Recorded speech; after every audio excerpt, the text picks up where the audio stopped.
सिंह का गाना प्रखंड हो या जिला बबुआने से ये वाला गाना टुनटुन यादव जी का 8 साल पहले आता है। प्रखंड हो या जिला अहिराने से हिला। इस गाने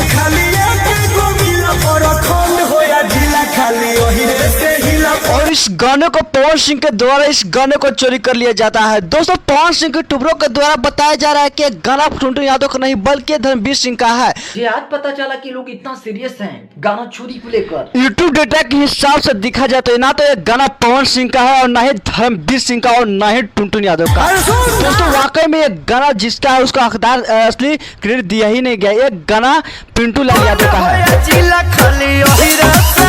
और ये गाना पवन सिंह का 1 सितंबर 2024 को आता है, जिसमें डिस्क्रिप्शन में आप जाइएगा तो उसमें ओरिजिनल क्रेडिट धर्मवीर सिंह को दिया गया है, लेकिन यहाँ कुछ ही अलग दिखने को मिल रहा है। दोस्तों यूट्यूब डाटा के हिसाब से देखा जाए तो यहाँ पर पिंटू लाल यादव जी का क्रेडिट देना चाहिए था। पिंटू लाल यादव जी का 5 जून का यह गाना आता है 2023 में सबसे पहले, यानी पिंटू लाल यादव के द्वारा इस गाने को गाया। आप लोग इस गाने को लेकर क्या सोचते हैं अपना कमेंट बॉक्स में राय जरूर दें। मिलते हैं नेक्स्ट वीडियो में। Love you.